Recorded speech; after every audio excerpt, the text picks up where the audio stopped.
Boa tarde a todas e todos que nos acompanham pela página do Facebook, do YouTube do Sindoepa, Sindicato dos Docentes da Universidade do Estado do Pará, seção sindical do Andes, Sindicato Nacional.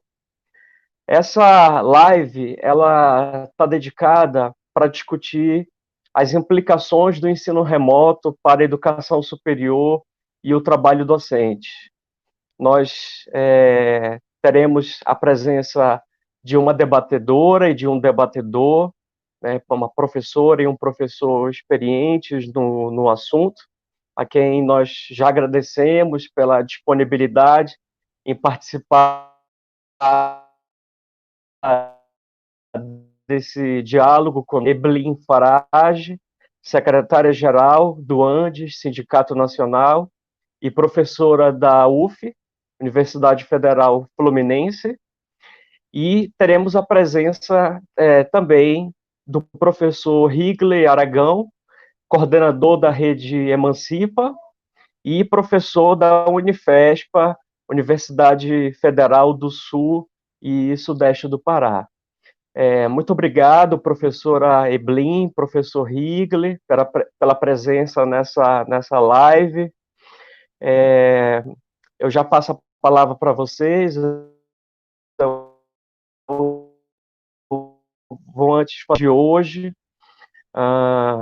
O Brasil ele vive uma situação dramática, né? Uma realidade dramática.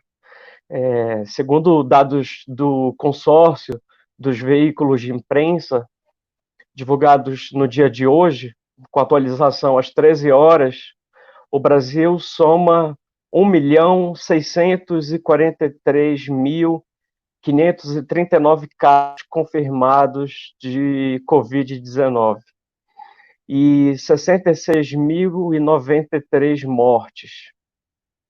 No estado do Pará, 114.535 casos confirmados e 5.105 mortes. Como nós temos insistido, vidas importam, não é? E esses números não são apenas números, são vidas, são famílias, são sonhos, são projetos, não é? É preciso a gente humanizar esses números. E nesse sentido é que eu, inclusive, relato, compartilho com vocês que estão aqui comigo e com os demais que nos acompanham nessa live, que entre esses 66 mil mortos, uma das vítimas foi meu pai, né? Perdi meu pai para a Covid no dia 25 de abril e, assim como bilhões de brasileiros, sei o quanto que nós somos afetados psicologicamente, emocionalmente, socialmente, economicamente, por essas perdas que nós vivenciamos no nosso cotidiano. E, para piorar, nós vivemos em um país sem políticas concretas de enfrentamento à pandemia, não é? Efetivamente, uma necropolítica mobilizada, acionada pelo mercado, pelo Estado, em face das classes populares. Sabemos que esses números são ainda mais agravados pela subnotificação, pela elevada subnotificação, e pela falta de políticas sociais, sanitárias e econômicas que priorizem a vida da população.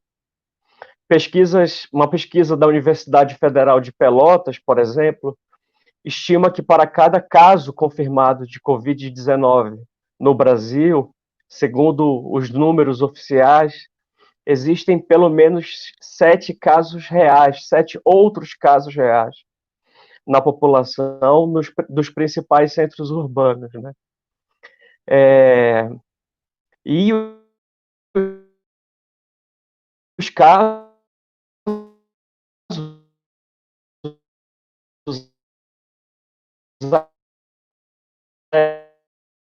exemplo do interior do país, áreas rurais, né? Com duro indicador indígenas e quilombolas. Em meio a esse cenário, a educação básica e superior ela vem sendo pressionada pelos governos federal, estaduais e municipais a terem suas atividades retomadas numa pressa que não se explica do ponto de vista de quem quer preservar vidas com prioridade. E essa retomada às aulas vem sendo pressionada, seja na forma de ensino presencial, seja na forma do ensino remoto. Enquanto os movimentos estudantis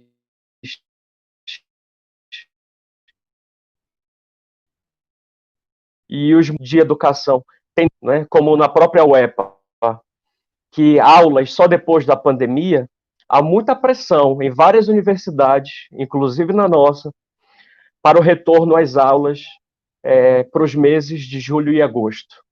Né? Sabemos que voltar às aulas presenciais sem vacina ou tratamento eficiente, comprovado, e sem todas as condições de biossegurança, é uma tremenda irresponsabilidade que põe em perigo a vida de nossas comunidades acadêmicas e da sociedade, de modo mais geral. Por outro lado, entre os apologéticos do mercado, surge a educação à distância ou o ensino remoto como solução milagrosa a salvar a educação da encruzilhada em que se encontra. Não é? De forma mais tímida, pode-se falar também do ensino remoto como solução emergencial, ou do ensino híbrido, uma mescla de ensino presencial com o ensino remoto. Enfim, propostas estão sendo debatidas quando há debate. Em muitos casos, propostas estão sendo impostas, na verdade. Em muitas universidades, o ensino remoto já é uma realidade, já está em andamento ou está prestes a ser implantado em um cenário de crescimento da pandemia e não em um cenário de pós-pandemia, como se diz. Nós estamos ainda em um cenário de pandemia e de crescimento. Nesse sentido, algumas questões que nós lançamos para provocar o nosso debate são: quais são as implicações do ensino remoto para a educação superior e o trabalho docente? Essa é a questão central que nos convoca, não é? Também a gente poderia levantar outras questões, fiquem à vontade, não para responder a todas, cada um tem um roteiro, mas outras questões que a gente poderia levantar associadas a essa, não é? Quais são os efeitos do ensino remoto sobre o trabalho docente, sobre o controle do trabalho docente, não é? O ensino remoto, na visão de vocês, é uma solução emergencial? É uma alternativa a serviço do mercado? É uma estratégia que irá aprofundar injustiças sociais e educativas? Não é? Quais os impactos dessa modalidade de ensino para a saúde física e psicológica de trabalhadoras e trabalhadores da educação e estudantes? Enfim, essas são algumas das questões que discutiremos com a nossa convidada e o nosso convidado de hoje. Nós teremos um tempo de 15 minutos, em torno de 15 a 20 minutos no máximo para cada palestrante, e em seguida a gente vai abrir o diálogo com a nossa comunidade, com os participantes da nossa live.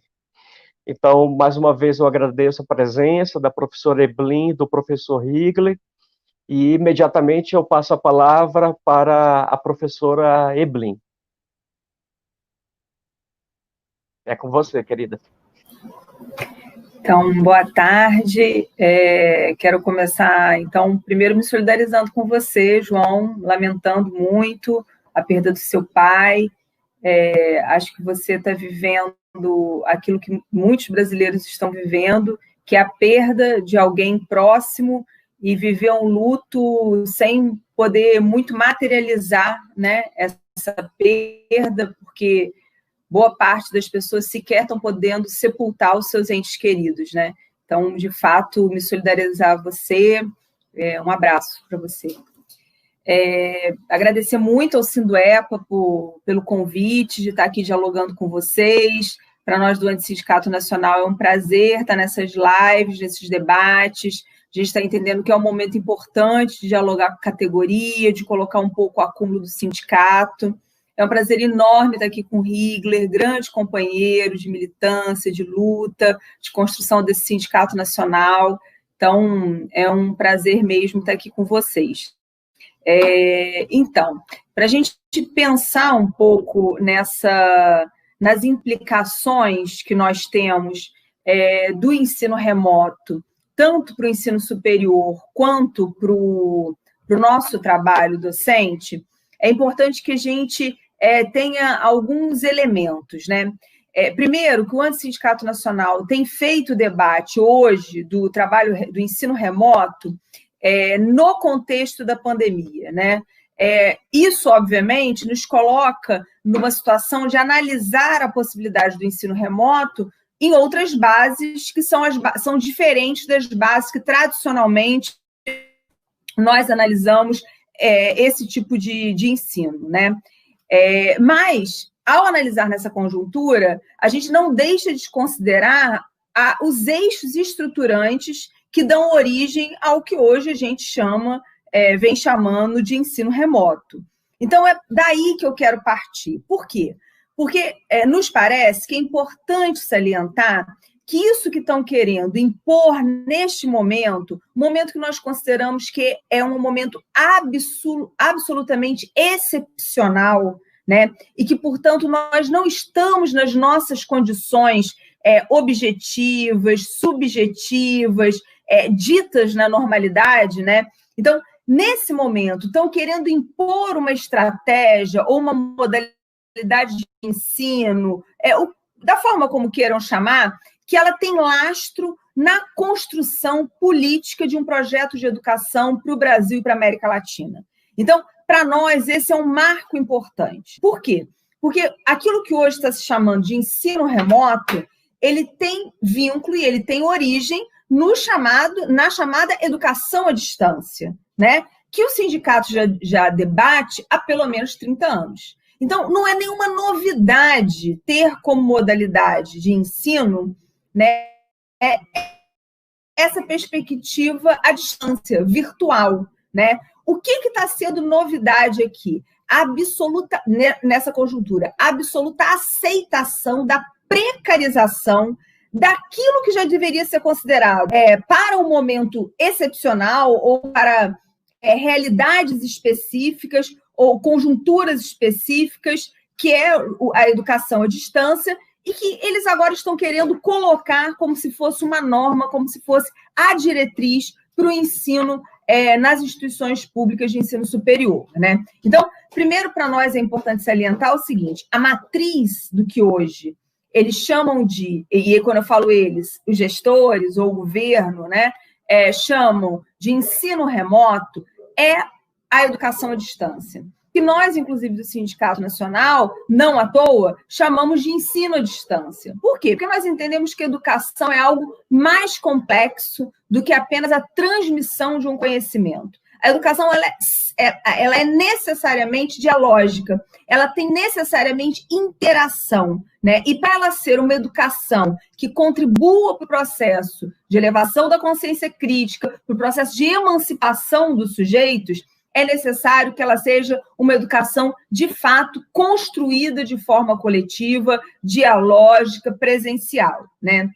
Bem, mas esse modelo de educação virtual ou à distância, ele vai ter a sua matriz de assentamento no projeto dos organismos internacionais para a América Latina e para o Brasil. Que organismos são esses, né? O Banco Mundial, o Fundo Monetário Internacional, a Organização Mundial do Comércio, a Unesco, né? Organizações que vão pensar como tem que ser aquilo que o Banco Mundial chama de educação terciária e que, portanto, tem que ser a educação superior na América Latina. Esse modelo de educação que eles muito bem escrevem, exploram nos seus documentos, né, tem pelo menos tem mais de 10 documentos lançados por esses organismos internacionais dizendo como deve ser a educação na América Latina, né? E nesses documentos, aquilo que eles chamam de educação terciária tem alguns elementos norteadores. O primeiro é a necessidade de uma certificação em larga escala. E daí a necessidade, então, de você ter como modalidade de ensino a educação à distância, né? Porque ela é uma maneira de você certificar em larga escala, né? Um conjunto de instituições podem realizar o ensino à distância, inclusive superando em algumas áreas e muito a formação presencial, né? No meu caso, no serviço social, eu sou assistente social de formação, sou professora do curso de serviço social da UF, existem estados do Brasil em que o ensino à distância forma mais do que o ensino presencial, já hoje, né? Então é uma certificação em larga escala, uma maneira de, com isso, contribuir para que os países da América Latina atinjam os índices, as metas impostas, inclusive, pelo Banco Mundial, para os grandes acordos comerciais, para os grandes acordos econômicos que os países da América Latina fazem com os países de capitalismo central, né? Então, a primeira coisa é salientar o seguinte: olha, isso que estão usando, querendo dizer que é só nesse momento, que é nesse momento de excepcionalidade, que é absolutamente excepcional, que não se tornará para sempre, isso não é de agora. Isso tem uma matriz, isso tem uma fundamentação política e teórica que justifica esse tipo de modalidade de educação. Então, esse é o primeiro elemento. O segundo elemento, que para nós é importante, para a gente entender as implicações para o nosso trabalho, é pensar o seguinte: isso que hoje estão querendo chamar de ensino remoto não pode sequer ser considerada educação à distância. Por quê? Porque a educação à distância, no Brasil, ela tem uma regulamentação, né? E ela exige um conjunto de ações, de princípios e de recursos para garantir esta modalidade de educação, que é o ensino à distância, a educação à distância. Bem, então, primeiro, educação à distância não se resume numa mera gravação de aula que você vai disponibilizar para o seu aluno. Também não se resume a algum tipo de interação, tipo esse, como nós estamos fazendo, numa videochamada em que o professor vai ficar falando, os alunos vão ficar interagindo pelo chat ou, eventualmente, vão ter a possibilidade de falar. Educação à distância é muito mais do que isso, né? Então, a primeira coisa que é importante, as universidades sequer estão se dispondo a ter algum tipo de preparação para uma outra modalidade de ensino. Eles estão se assujeitando a um rebaixamento do processo de ensino-aprendizagem, eles estão desconsiderando os princípios pedagógicos, né, para implementar uma forma de ensino que vai cumprir carga horária, mas não vai garantir, de fato, ensino de qualidade para os estudantes, né? Então, o ensino à distância, ele pressupõe momentos presenciais, ele pressupõe mediadores, ele pressupõe um conjunto de técnicos que vão preparar os módulos do ensino à distância. Então, vocês vejam, está muito longe de ser o que as nossas universidades estão nos impondo, né? Porque o que elas estão nos impondo? Qualquer tipo de interação que, na maior parte das vezes, está sob a responsabilidade do docente, do professor, né? Interagir com os estudantes. Para quem? Para os estudantes que conseguirem, para alguns. E esse vai ser o nosso terceiro eixo de debate, né? Bem, então, isso que hoje estão tentando fazer, ele tem uma perspectiva de um rebaixamento até daquilo que nós já considerávamos insuficiente, que seria o ensino à distância. Então, ensino remoto é o quê? Ensino remoto é nada, né? É nada. Por quê? Vejam, na maior parte das universidades que estão implementando o ensino remoto, os professores podem ou não realizar. 2, os alunos podem ou não aderir a essa modalidade de ensino. 3, essas mesmas disciplinas ofertadas remotamente vão ter que ser ofertadas presencialmente depois. Olha, a primeira consequência para o trabalho docente: sobrecarga de trabalho. Primeira consequência que nós vamos ter, né? 3, em algumas universidades, eu diria a maioria, porque essa, inclusive, é uma pauta do movimento estudantil, esse tipo de ensino, o ensino remoto, ele não pode acarretar em reprovação para os alunos. Ou seja, você pode ficar um tempo dando a sua aula remotamente e, no final, se o aluno não conseguir a nota para passar, ele terá o direito de cancelar a disciplina e isso sequer consta no currículo dele. Ou seja, o professor vai ser obrigado a preparar algum tipo de ensino, alguma coisa para ofertar aos alunos, mas sem nenhuma garantia de compromisso, inclusive, do outro lado. Então, isso para nós também parece que é muito grave para aquilo que seria o nosso fazer profissional, né? O nosso fazer como docente. Bem, um terceiro eixo que nos parece, para terminar esse primeiro momento, né? Um terceiro eixo que nos parece importante salientar é a forma como estão tentando implementar o chamado ensino remoto.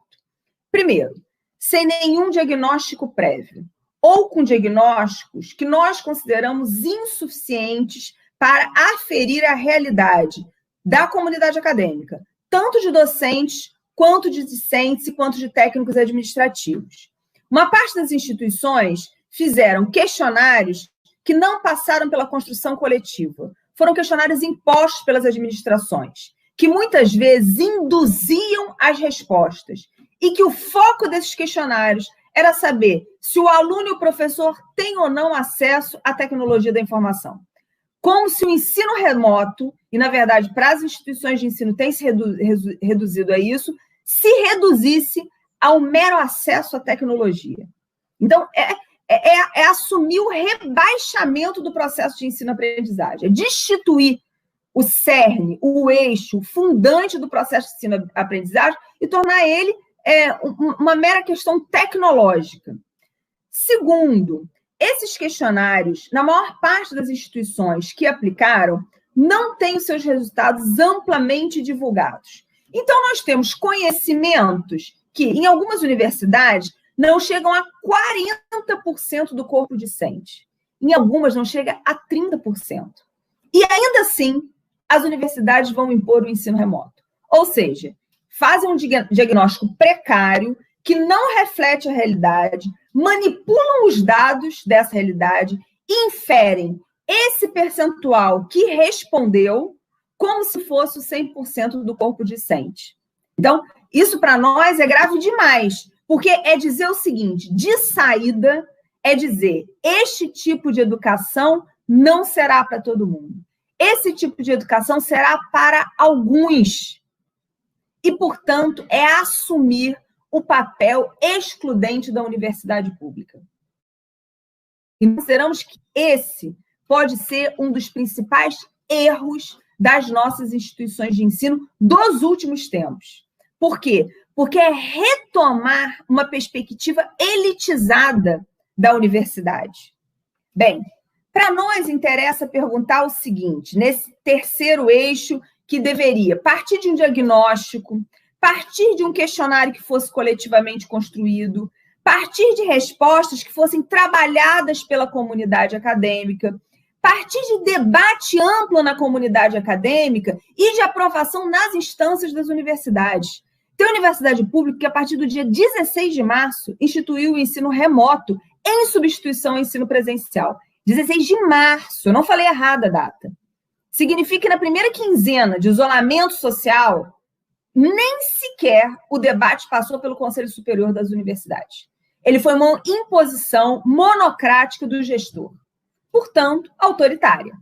Bem, essa tem sido uma das características da maior parte das instituições. Um autoritarismo na gestão, tanto do levantamento, quanto do resultado desse levantamento, quanto das possibilidades de implementação de qualquer tipo de trabalho remoto, sem um diálogo aprofundado com a comunidade acadêmica. Então, esse é um elemento que, para nós, ele é grave. Por quê?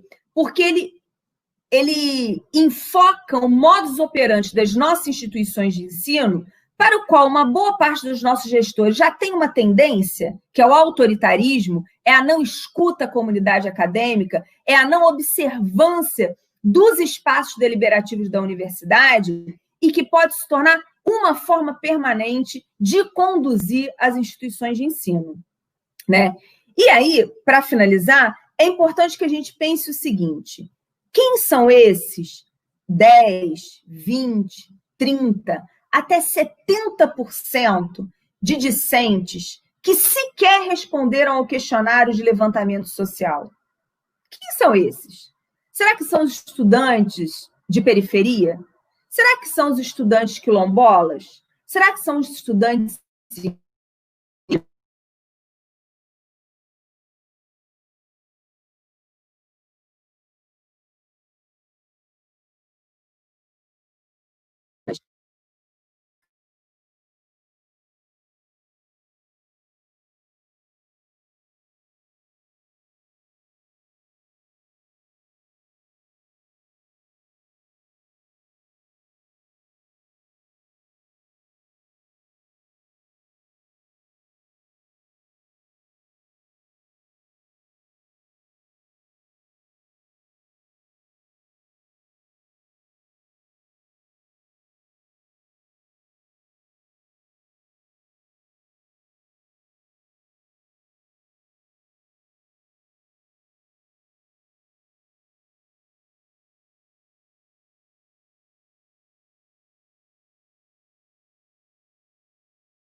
Escutam, eu estou com um problema de conexão.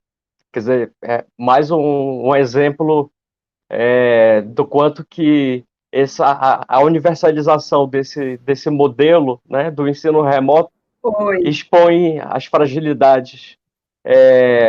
Evelyn, você já tinha terminado? Vocês não estavam Não, eu estava terminando. Vocês me escutaram até onde? Só para eu saber, para eu poder finalizar. É que eu não sei se fui eu que perdi a conexão ou você. Eu te escutei, tem 1 minuto que falhou a minha conexão, assim. Tá, então deixa eu só finalizar, tá? Tá bom. Pode ser? 1 minutinho para eu finalizar. Então, claro. Eu estava perguntando quem são esses estudantes, os 20, 30, 70%, que não respondem aos questionários de levantamento social das universidades, que vão ficar fora do ensino remoto. Na nossa avaliação, esses estudantes são os estudantes das periferias, das favelas, os quilombolas, os ribeirinhos, os estudantes da área rural, né? Esses estudantes mais empobrecidos que lutaram e brigaram muito para entrar na universidade pública. E que agora, ao a gente assumir o ensino remoto como alternativa desse momento da pandemia, nós novamente vamos estar falando para eles o seguinte: olha, esta universidade não é para vocês. Nós, do Antissindicato Nacional, avaliamos que não é possível ter essa posição. Porque nós acreditamos que a universidade tem que ser pública, laica, gratuita para todo mundo.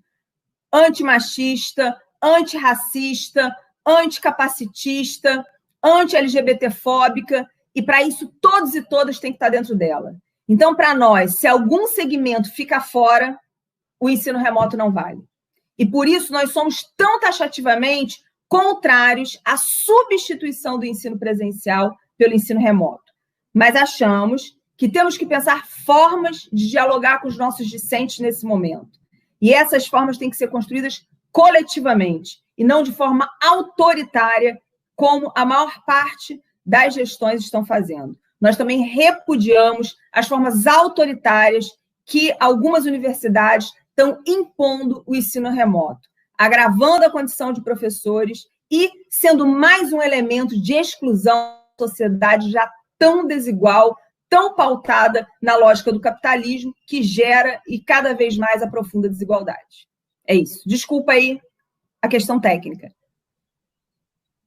Imagine, muitíssimo obrigado, professor Evelyn, pela sua fala, muito importante, todas as questões que você traz, e em relação aos problemas tecnológicos, eu também estou tendo oscilação de internet, né? Esse é um momento em que a gente está usando muita internet, então, quer dizer, eu moro em Belém, numa capital, disponho de internet banda larga, e mesmo assim a internet está oscilando bastante, e eu estou tendo que usar, por exemplo, meu modo de dados.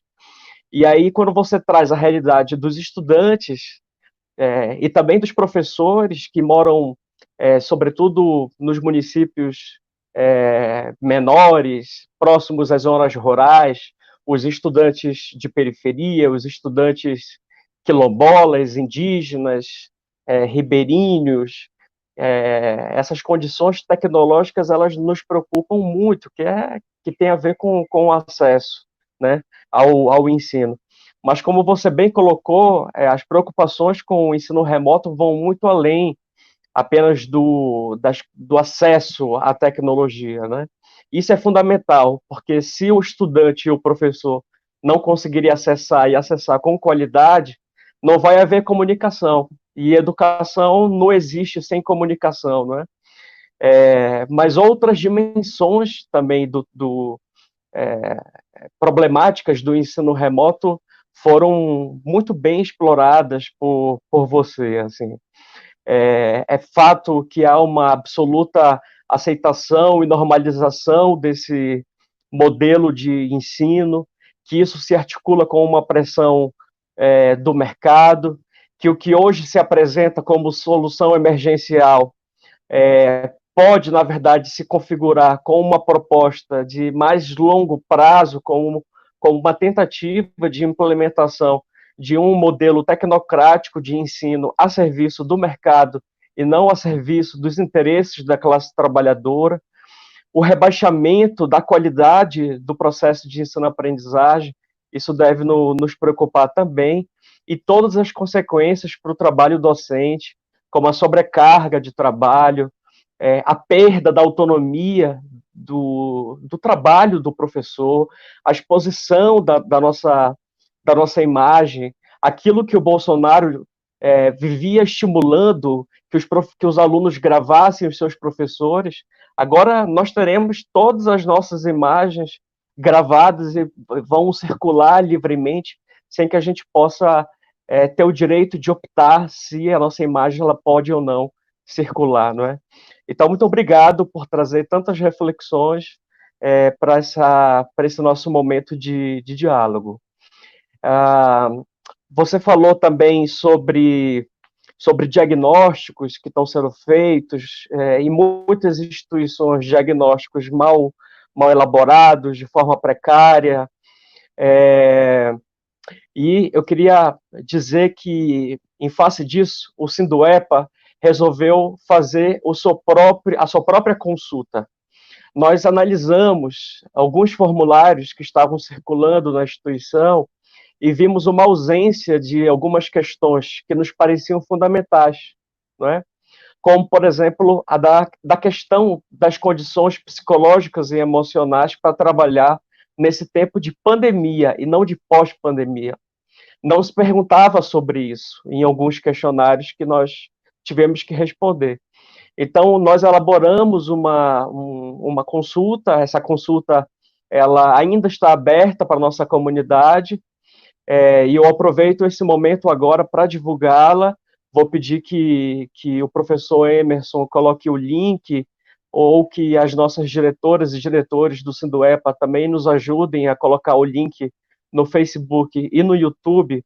Essa consulta vai ficar aberta até o dia 13 de julho, para a gente levantar exatamente qual é a situação da nossa categoria em relação ao ensino remoto, abrangendo uma série de aspectos que vão da formação, das condições tecnológicas, do quanto que isso pode impactar favoravelmente ou desfavoravelmente para o ensino, e as condições de saúde e condições emocionais para o ensino remoto.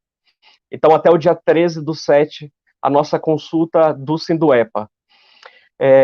Então, muito obrigado, professora. Passo a palavra agora ao professor Higley, que vai também contribuir com o nosso debate, que é companheiro nosso daqui do estado do Pará, da Amazônia, não é? E a UEPA é uma das universidades mais regionalizadas, né, do Brasil, também tem campus em Marabá, tem campus no sul e sudeste do Pará, então é muito importante também acompanhar o que os professores da Unifespa têm discutido em relação a pandemia e essas propostas de ensino remoto. Então, a palavra está contigo, Higley. Muito obrigado por aceitar nosso convite também.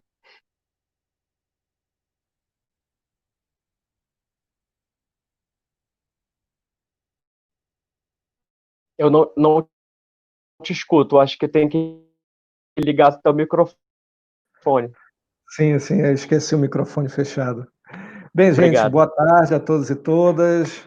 Agradecer o convite do Sinduepa para essa tarde de bate-papo sobre esse tema importante. Tá aqui com a Eblin, né, companheira de luta do Andes, da nossa categoria. E, assim, também aproveitar para me solidarizar ao João Colares, né, pela perda do seu pai.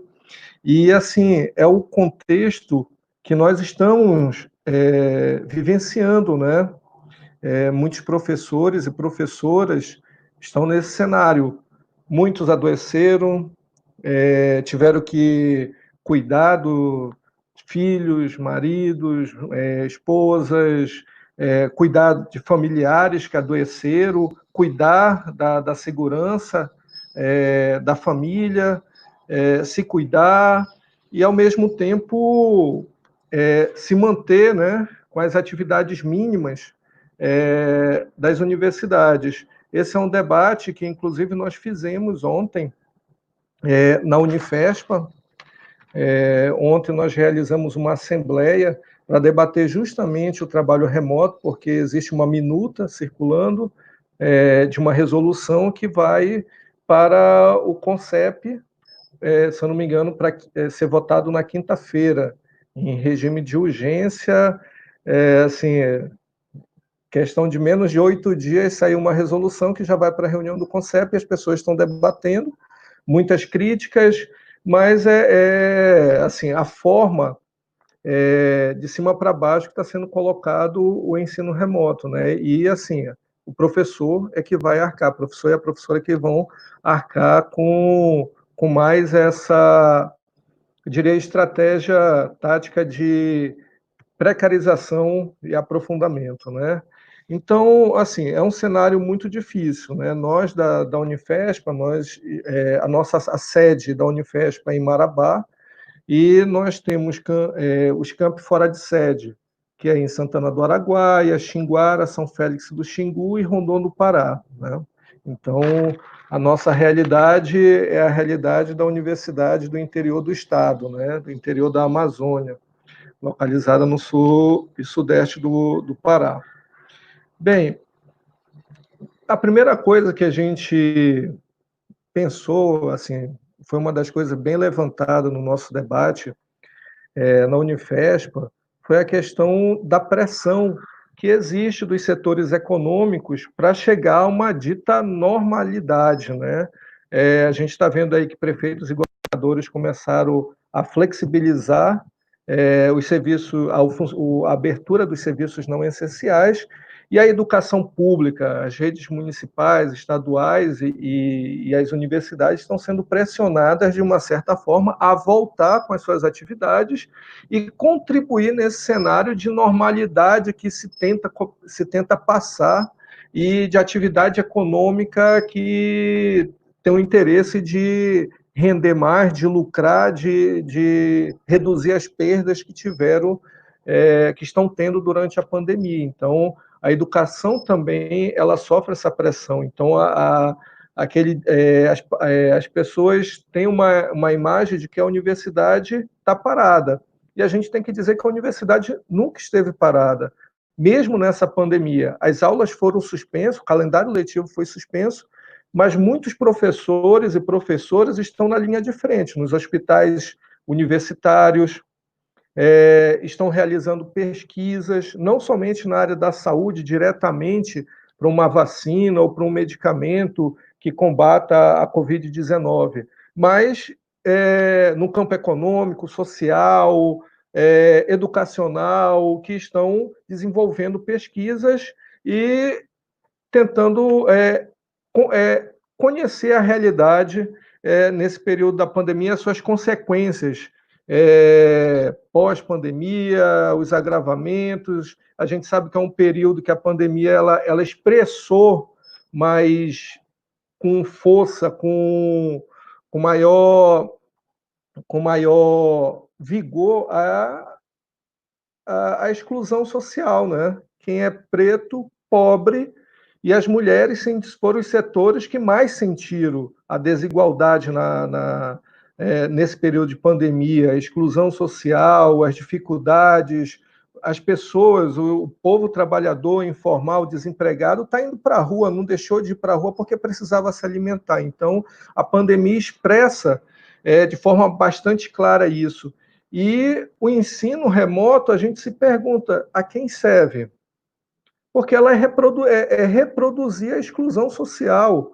A gente vai reproduzir no nosso âmbito das universidades o que a pandemia já está gerando, já está evidenciando, na verdade. A palavra é essa, evidenciando. E nós vamos reproduzir isso na universidade. A minuta da Unifesp, ela coloca bem assim, diz bem claro que a prioridade são... deixa eu ver aqui rapidamente. Componentes curriculares. Eles querem que a gente ministre disciplinas de fato. A prioridade é essa. E a prioridade são os componentes curriculares do período 2020.2, que seria o nosso período de março a junho. Na Unifesp, a gente tem 4 períodos letivos, né? É o período de janeiro a fevereiro, março a junho, julho e agosto a dezembro, que funciona intervalar, regular. São os 4 períodos. Então, o período que está suspenso, eles colocam na resolução como sendo prioritário para colocar essas componentes curriculares para funcionar. Então, ou seja, eles querem que a gente ministre mesmo. E vai ser ministrado se 50% da turma aderir, aceitar, se 50% dos alunos aceitarem. Ou seja, a gente está praticamente escanteando quem não tem condições. E assim, é espantoso isso, porque a gente passou um período todo debatendo o Enem, porque as escolas públicas, os estudantes de baixa renda, 60% das pessoas não têm internet, os estudantes das escolas públicas não têm acesso à internet, mas a internet que dê condições para assistir uma aula, né? Que tenha condições de assistir uma aula. Então, a gente já está deixando para escanteio significativamente. Só 50% da turma já é suficiente e o professor se responsabiliza, porque é o professor que diz, eu vou ministrar essa disciplina. Então, a instituição, o gestor, ele colocou no colo do professor a responsabilidade, né? E aí, o que vai acontecer? A Iblinha, ela tocou, né, nesse assunto. Bem, a disciplina vai ser ministrada agora e vai ser ministrada depois.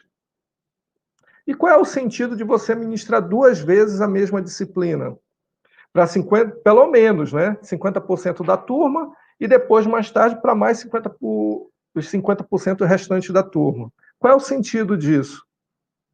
Qual é o sentido em meio a essa pandemia? Porque se as pessoas estão se cuidando, por exemplo, estudantes, as nossas universidades públicas, a gente debateu isso muito, divulgou muitos dados, foi muito aprofundado isso, quando o Weintraub cortou as verbas das universidades, dizendo que só tinha rico nas universidades públicas, e a gente fez um levantamento que não, a maioria é de baixa renda, que nas nossas universidades, por exemplo, na Unifesp, quase 70% são de famílias de baixa renda, os nossos alunos. Então, não tem acesso. São alunos de diversos municípios. O Marabá é uma cidade polo. É uma cidade com quase 300 mil habitantes, tem uma certa infraestrutura, mas eu acho que quase 50% dos nossos alunos são dos municípios próximos, vizinhos de Marabá, com uma infraestrutura mais precária de serviços, ou seja, internet com mais dificuldade, e que talvez não tenha não tenha computador, não tenha internet, não vai ter acesso. Então, por que gerar uma exclusão social desses alunos? Aí a gente se pergunta, interessa a quem? Interessa a quem? Interessa ao grande empresariado do serviço, dos serviços educacionais. Quem domina essas plataformas? Quem domina o mercado hoje de EAD? É o setor privado. Então, as plataformas, quem vai dominar, quem vai comprar? O governo já disse bem claro, sempre teve a intenção de privatizar. Então, você começa privatizando, você faz uma experiência com as universidades, é aquilo que a gente vem falando. A pandemia ela vai influenciar posterior. É claro que a normalidade, dita normalidade, de poder sair na rua e ir para uma festa, isso vai depender de uma vacina, de um medicamento. Mas a influência, a gente não vai retornar ao que era antes da pandemia. A gente vai seguir e vai seguir influenciado pelo que aconteceu. Então, entrar agora, nesse momento, com o ensino não pode se nem chamar de ensino à distância, porque é pior do que o ensino à distância. O trabalho remoto é uma precarização completa, porque quando colocaram a minuta para a gente debater na Unifespa, o ofício dizia o seguinte: enquanto é feito o debate, nós vamos fazendo a formação dos professores, os cursos de formação para os professores terem utilização, aproximar dessas plataformas que estão sendo utilizadas, né? Então, já estão sendo preparadas algumas videoaulas, algumas palestras, algumas coisas assim. Então, é aquela coisa, enquanto vocês estão debatendo, a gente já vai fazendo a formação. Tanto é que eles colocaram até data de início. E esse período letivo especial, que eles chamam de 2020.5, ele é em torno de 40 dias. E a gente fica se perguntando, em 40 dias que a gente vai ministrar uma disciplina de 90 horas, para metade da turma, pelo menos, excluindo outros. E a gente se pergunta, não é só o aluno que não tem acesso a esses recursos, muitos professores também não têm. A gente pensa, não, os professores estão dominando a tecnologia, são professores universitários, tem muitos professores que não dominam.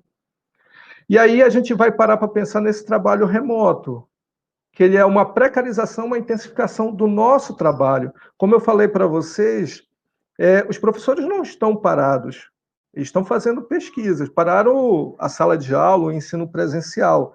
Mas, por exemplo, o nosso trabalho ele envolve administração, tem professores cumprindo as suas tarefas administrativas, fazendo relatórios, reuniões virtuais para organização do projeto pedagógico do curso, conselhos, extensão em pesquisa dentro de um limite de segurança, está tendo continuidade, ou seja, nós não paramos. E agora, sob a pandemia, com as nossas tarefas domésticas, porque o nosso trabalho doméstico, principalmente o das mulheres, que acumulam majoritariamente o trabalho doméstico e estão com filhos, filhas, em casa, com toda a família. Qual é o ambiente que a gente tem na estrutura da nossa casa para fazer videoaulas? Para a gente preparar essas aulas, para a gente ficar uma tarde inteira dando aula, entendeu? Pelo computador, né? Entre as tarefas domésticas com os filhos, porque não está tendo aula, e os que são da rede privada, tem que estar auxiliando seus filhos nas tarefas das escolas, né? Então, o filho está também assistindo uma videoaula e eu vou ter que preparar minha videoaula com o mesmo computador, as limitações, um quarto pequeno, uma família grande, e a gente fica pensando, e a estrutura que os alunos têm? Porque muitos foram desempregados, muita gente perdeu o emprego, tem gente que não vai voltar para a universidade, quanto mais para assistir videoaulas, muito mais para participar desse encontro, desse trabalho remoto que não tem qualidade, que os alunos estão sem biblioteca, eles vão pesquisar onde? Se não tem internet, piorou ainda mais. Os materiais, a gente que vai ter que produzir. A gente que vai ter que produzir. Então, a gente vive uma realidade muito complexa que o MEC e e com responsabilidade também dos gestores, tentam aprofundar um processo de precarização que ele vai seguir. Não pensem que isso daqui vai ser momentâneo. Como a Evelyn falou, isso aqui é um projeto que já vem de anos e que vê a oportunidade. Não foi isso que o Ricardo Salles falou naquela reunião bizarra de que era momento de passar a boiada? Então, esse vai ser o momento de fazer a experimentação e ir passando a boiada no campo educacional. E a gente vai ter que resistir, ter que organizar, debater. A gente sabe que tem muito professor, colegas de trabalho que são simpáticos até a esse ensino à distância, um ensino remoto, vai ter que ter um diálogo, vai ter que ter um debate muito profundo sobre isso, principalmente a gente na Unifesp vai ter que fazer um debate bem acalorado, porque já querem votar isso na quinta-feira para começar o calendário rolar, se eu não me engano, dia 17 de julho, já começar a oferta dessas componentes curriculares. Então, é trágico, mas é uma forma de colocar a goela abaixo, né? E aí a gente fica imaginando, a gente tem um campus em Santana do Araguaia. Santana do Araguaia, tem internet no campus? Lá tem internet, mas o nível de internet que tem no município é um município que tem uma baixa infraestrutura.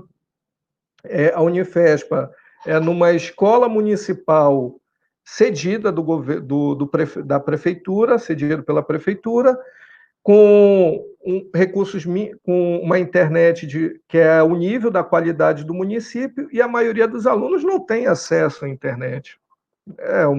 É a típica cidade do interior do estado do Pará.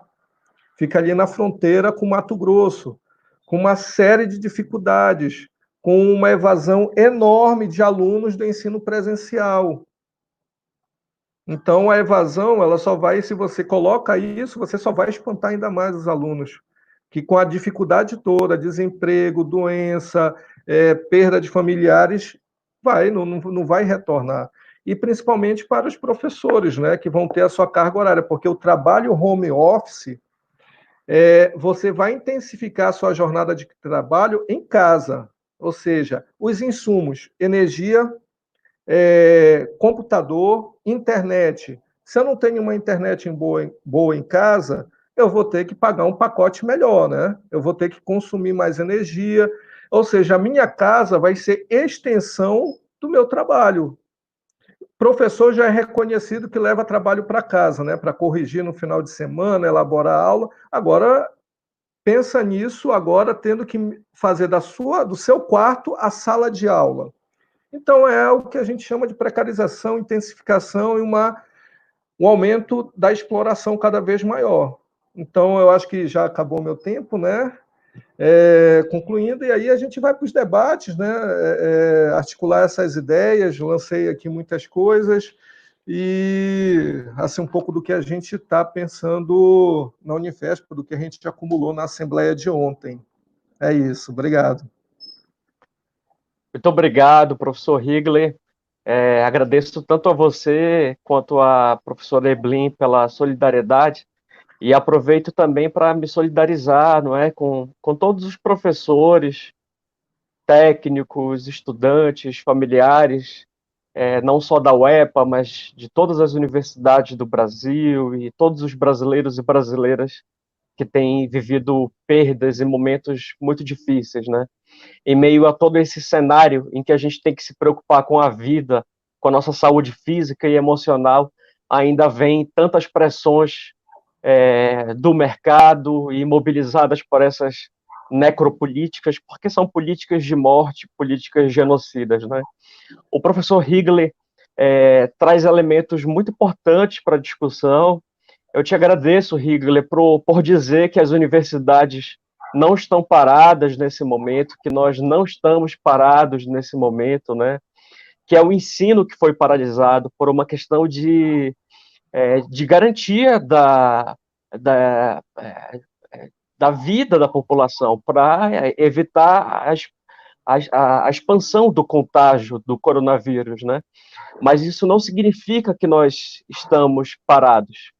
Te agradeço por essa fala, porque semanas atrás nós tivemos que lidar com uma fala muito cínica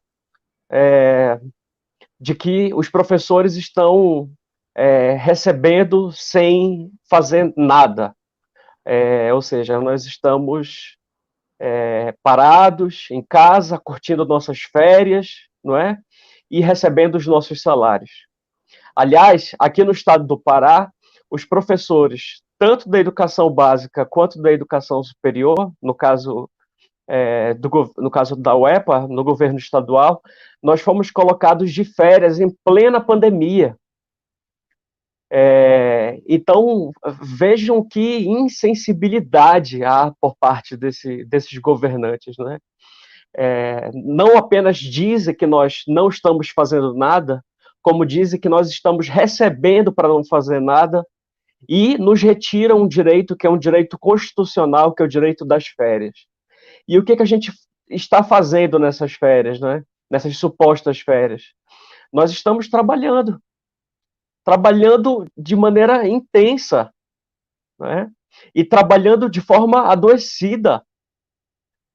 Então, não é saudável o clima em que a gente está vivendo no país, no Brasil, na Amazônia. Não é saudável, não é justo o que está acontecendo.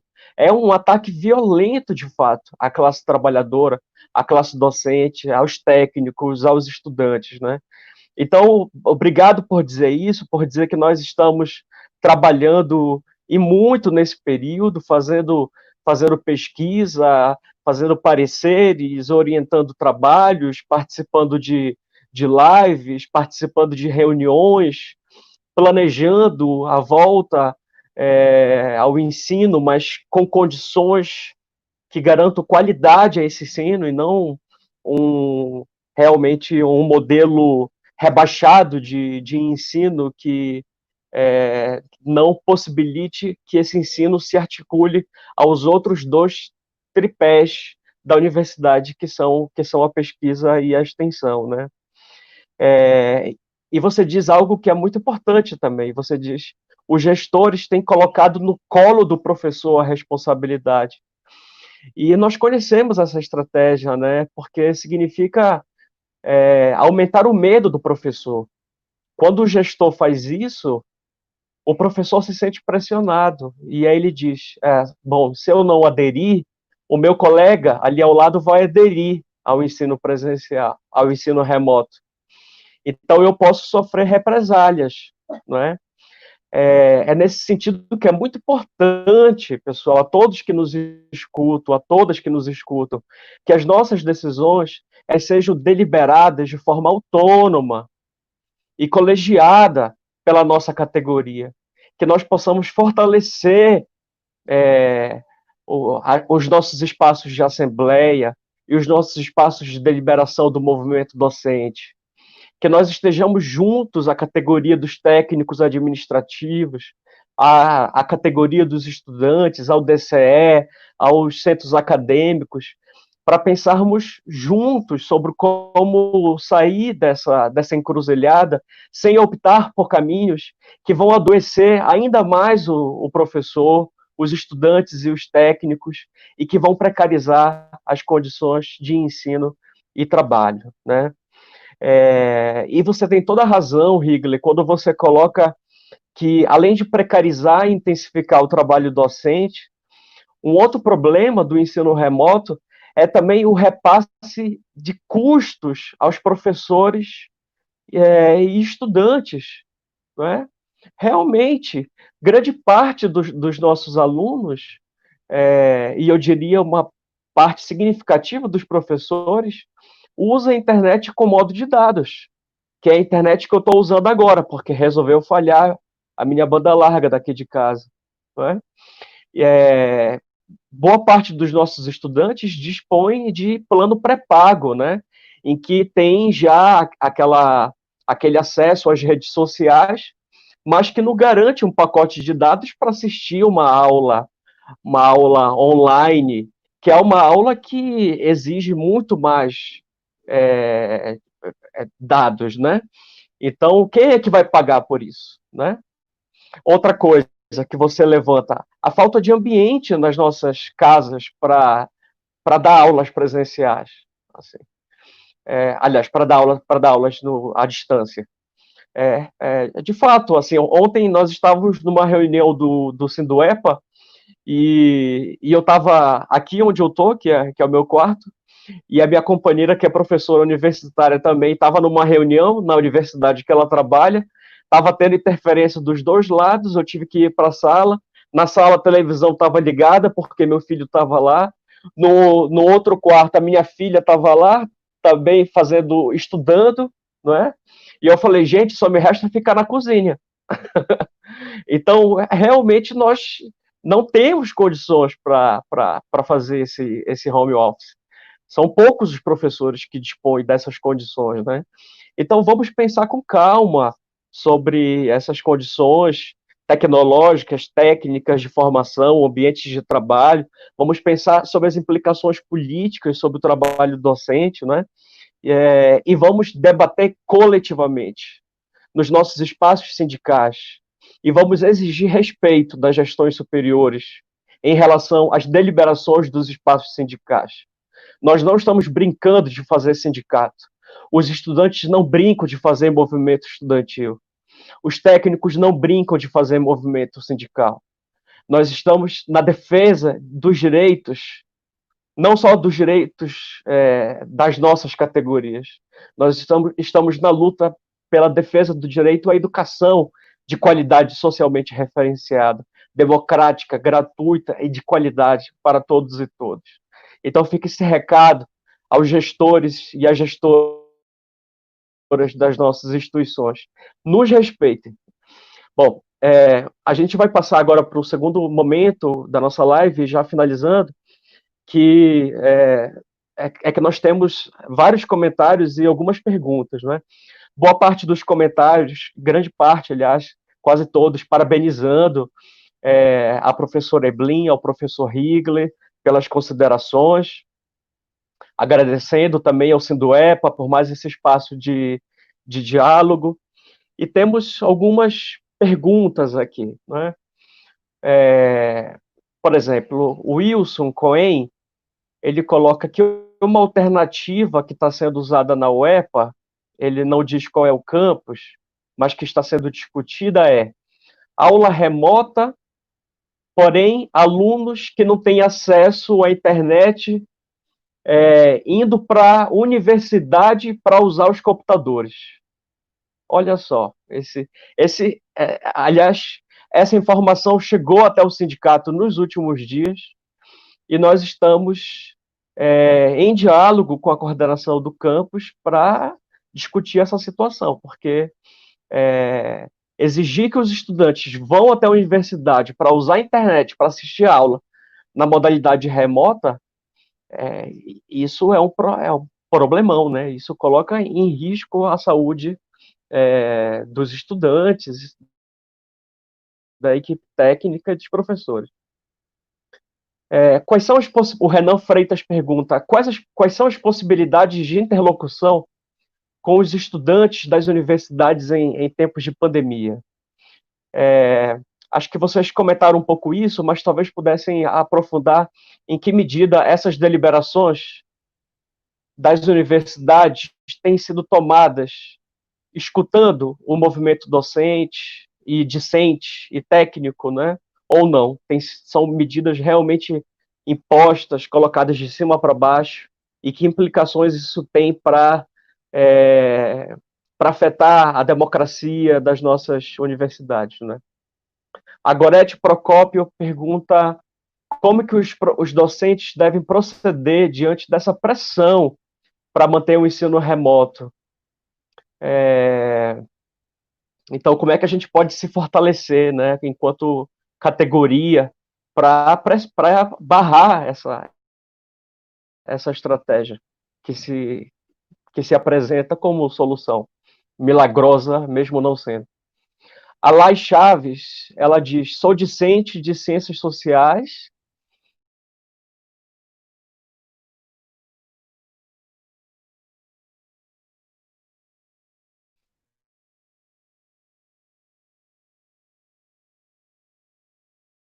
Destruir uma diz que nós somos invisibilizados na universidade, né?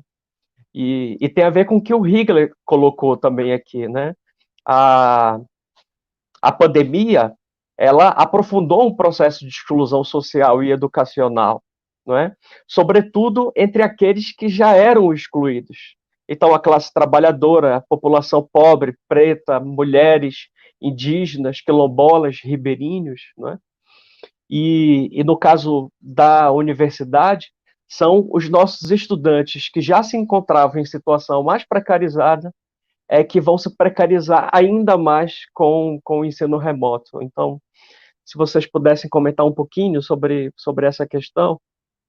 E a professora Zaira Valesca, não é, diretora-geral do nosso sindicato, do Sinduepa, pergunta quais as condições de trabalho estão sendo garantidas aos docentes. Isso no caso da UF e da Unifespa, né? Quem está se responsabilizando pela oferta da educação nas experiências do ensino remoto? Porque, como diz a professora Eblin, não é? Se 50%, 40%, 30%, enfim, 60% dos estudantes não podem acessar essas plataformas e depois o professor vai ter que se desdobrar para oferecer de novo essas aulas na modalidade presencial, a quem a gente responsabiliza pela precarização do trabalho, pela intensificação do trabalho, não é?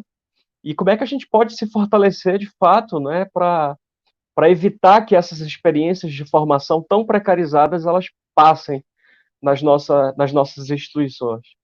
E a professora Zaira fez um outro comentário há pouco, falando assim, que coincidência o que acontece, aliás, parece ser uma coincidência o que acontece entre as nossas universidades, porque as falas da professora, do professor e os debates que nós temos feito aqui na UEPA são muito similares, não é?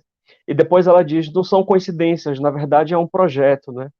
É um projeto educacional que está sendo imposto ao país. Então, essas seriam algumas questões que vocês podem responder livremente. Fiquem à vontade para comentar o que quiserem. Proponho 5 minutos para cada, pode ser? Então, professor Eblin. Então, acho que a primeira questão importante foi uma coisa que o Higler falou, né, pontuou, que as universidades nunca pararam e que nós estamos a todo vapor trabalhando, né? Até porque nós consideramos que o nosso trabalho é baseado no tripé ensino, pesquisa e extensão. Então, não estar nesse momento no ensino presencial não significa que nós não estamos fazendo pesquisa, que nós não estamos fazendo extensão, que nós não estamos fazendo atividades administrativas, né? O ANDE, Sindicato Nacional, está com uma campanha chamada, aquilo que alguns chamam de balbúrdia, nós chamamos de produção do conhecimento, que vem diariamente lançando um card mostrando aquilo que as universidades públicas estão fazendo nesse período da pandemia para combater a Covid-19, né? Então, nós compreendemos que nós estamos trabalhando e estamos fazendo muitas coisas, né? E como eu tinha dito anteriormente, como nós não acreditamos que vivemos num momento de normalidade, né? Mas nós entendemos que estamos num momento de absoluta excepcionalidade, nós defendemos, inclusive, que o trabalho remoto que hoje nós estamos fazendo, porque nós estamos fazendo trabalho remoto, nós não estamos fazendo ensino remoto, é diferente, porque trabalho remoto é diferente de ensino remoto, né?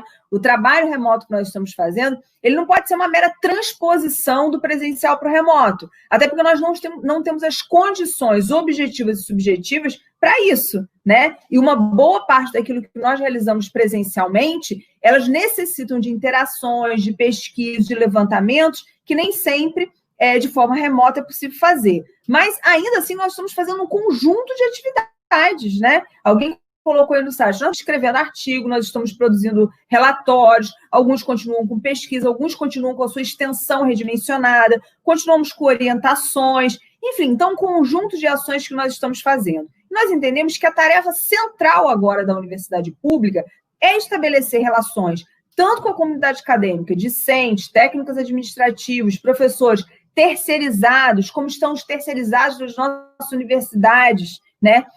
Na perspectiva de estabelecer canais de diálogo e de solidariedade. Isso pode ser feito de diferentes formas, inclusive dessa forma remota, né? Inclusive com esses canais de interação. Qual que é a grande questão? Isso substitui o ensino presencial? Na nossa avaliação, não.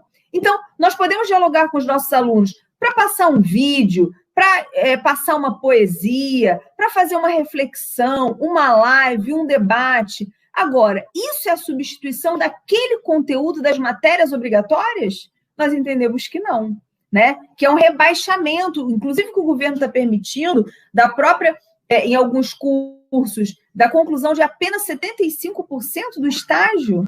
E como vão fazer os alunos que têm estágio? O estágio vai ser remoto?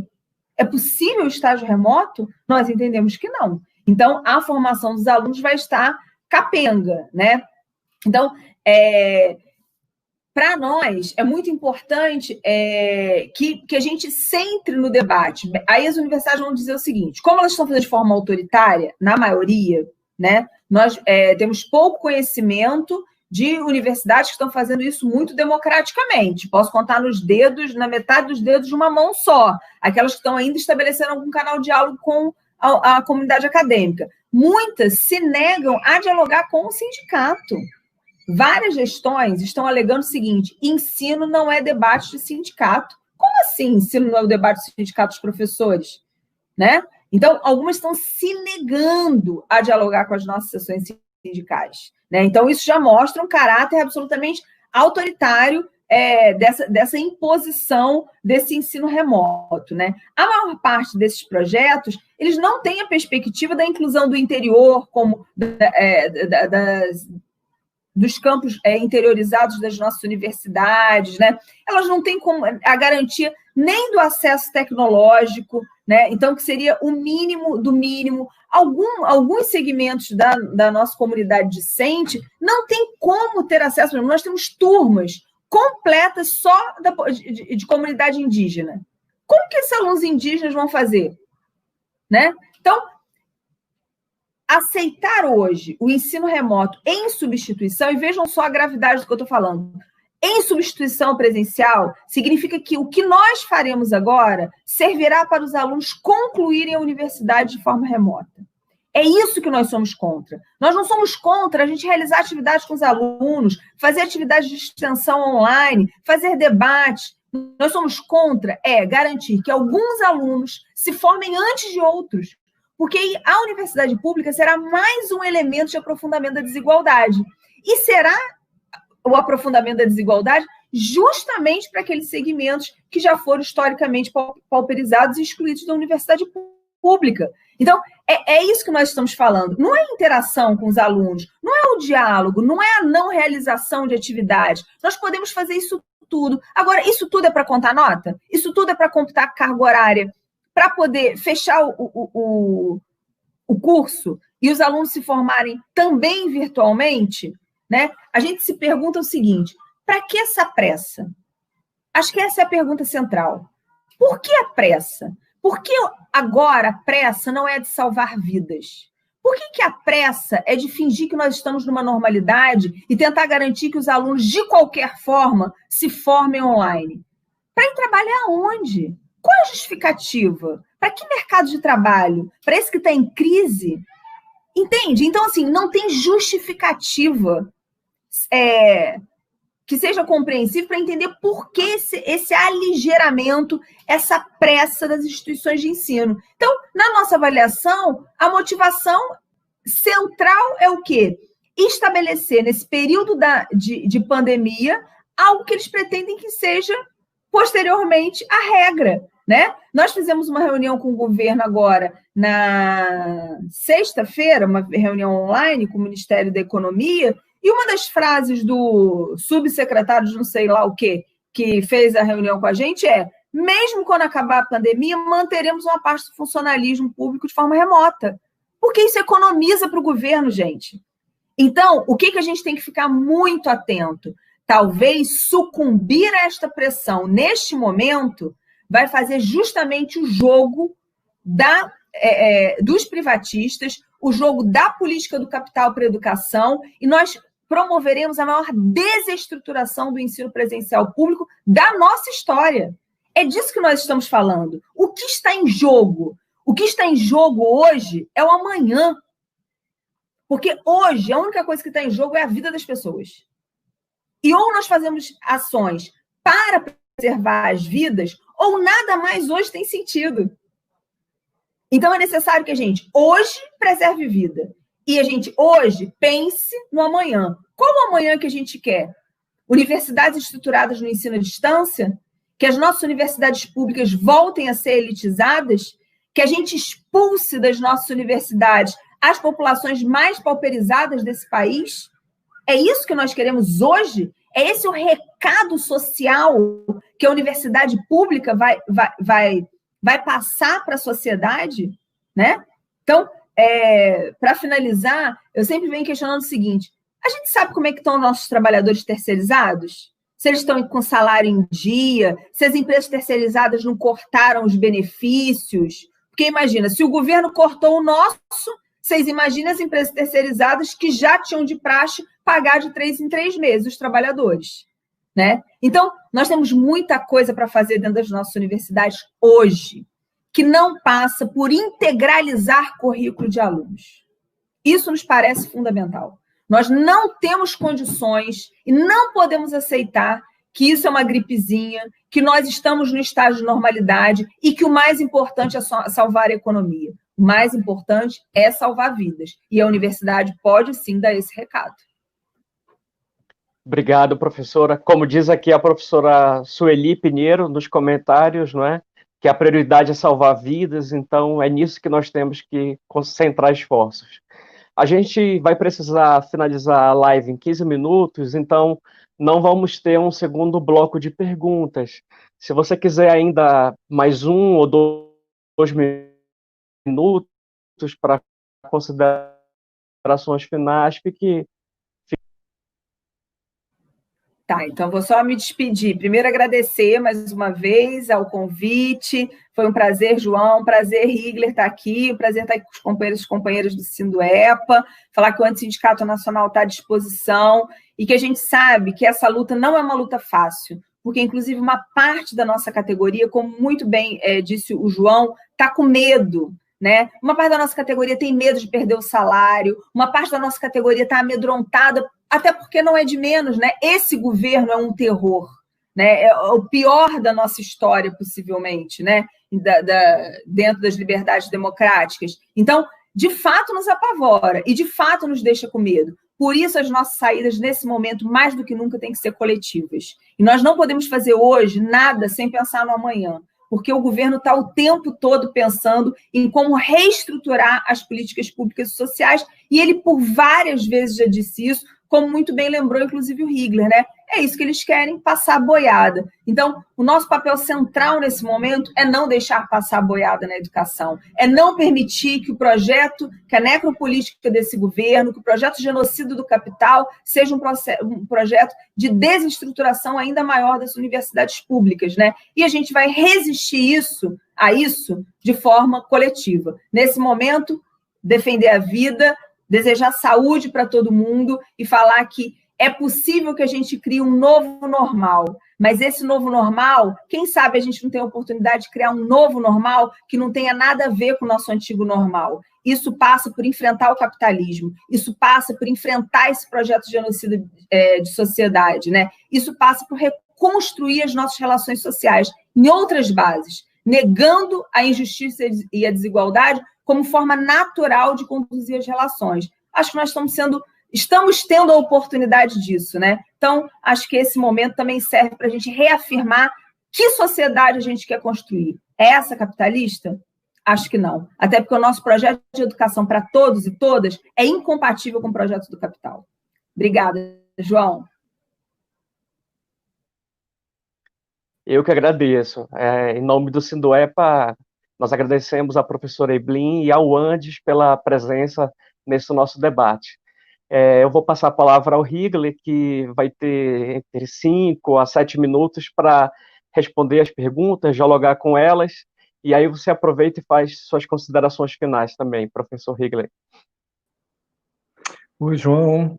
Bem, assim, eu acho que com relação ao movimento estudantil, a gente precisa dialogar, porque, na verdade, eles vão ser muito atingidos.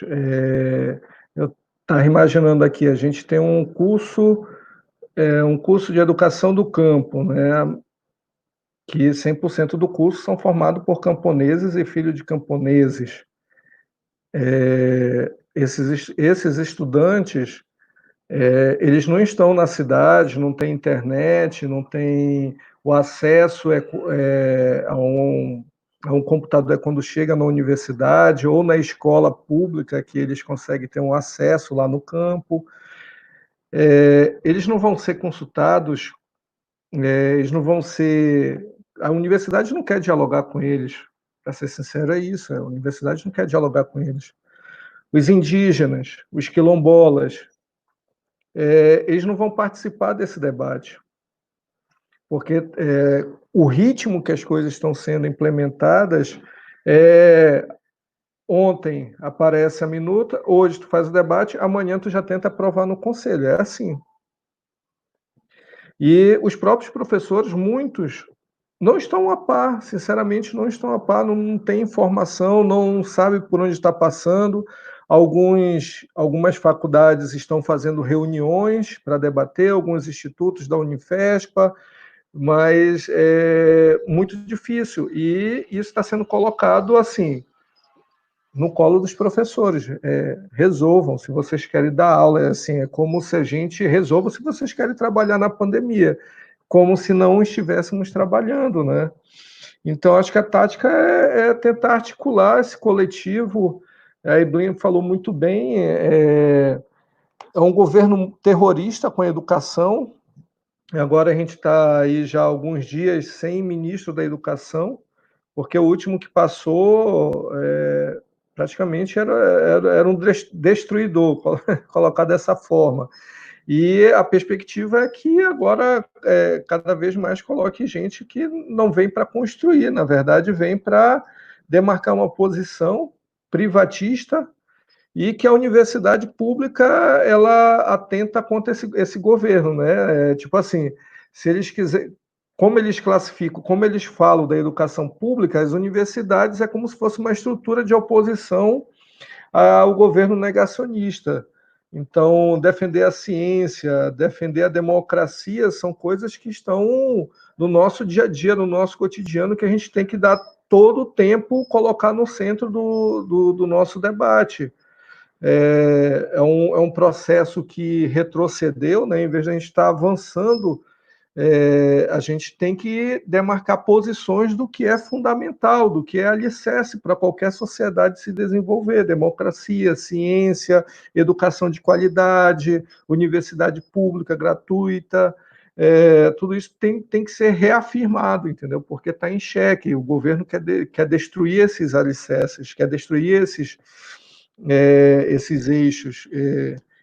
Então, a gente vai ter que dialogar muito entre nós, docentes, estudantes, técnicos, vivenciar, ver a realidade, a diversidade que a gente também tem dentro das universidades, e dizer que não tem, a gente só vai conseguir passar por essa pandemia e passar e não retroceder, passar e avançar. Espero que a gente derrote esse governo mais à frente.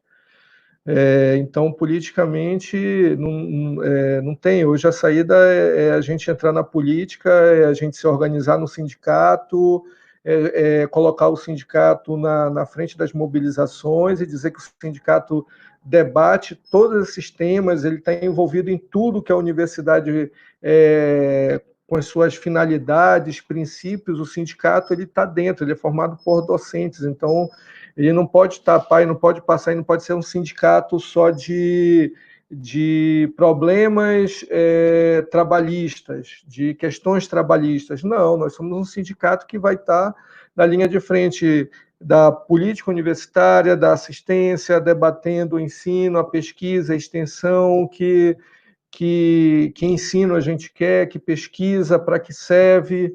Então, a gente vai ter que ser, nós teremos que ser um sindicato político, um movimento que também tem que estar com o restante da classe trabalhadora, com os trabalhadores de aplicativo, com os trabalhadores informais, com os gari, com toda a classe trabalhadora. É isso. Agradecer mais uma vez, espero ter contribuído com o debate e sempre à disposição, e é muito, muito importante a gente fazer essa relação, essa socialização, né, de vocês da Universidade Estadual, nós da Unifespa, que estamos lá no Sudeste Paraense, em Marabá tem também a UEPA, né, então a gente pode dialogar sobre isso, fazer alguns debates, levar os companheiros para a Unifespa, a gente ir na UEPA e tentar fazer essa articulação que a gente precisa estar cada vez mais unidade, porque, como a Zaira falou, é um projeto, não é coincidência, não é ingenuidade, não é boa vontade de querer dar aula de qualquer jeito, é um projeto destrutivo mesmo para a educação e altamente lucrativo para o setor empresarial de serviços educacionais. Obrigado. Gratidão, Higley, em nome do Sinduepa, agradecemos também a sua participação. E, para finalizar, assim, lembrar da nossa consulta do sindicato, que segue aberta até o dia 13 de julho. No dia 14, nós vamos fazer uma assembleia dos professores. Eu já aproveito para antecipar, ainda que o card com a convocatória ainda vá sair, mas já peço que os professores se organizem para a assembleia no dia 14. E queria finalizar trazendo a utopia, né? Que a gente falou tanto de distopia aqui, que são os cenários, que é o cenário que nós estamos vivendo, né?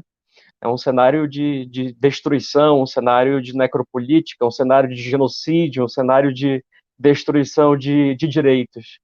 E nós não podemos nos render a essa lógica e pensar numa perspectiva de volta à normalidade. Porque a volta à normalidade significa a volta a tudo aquilo que constitui as nossas sociedades da maneira como elas se estruturam, sob pilares capitalistas, imperialistas, racistas, misóginos, patriarcais. Então, nós não queremos essa nova normalidade, não é?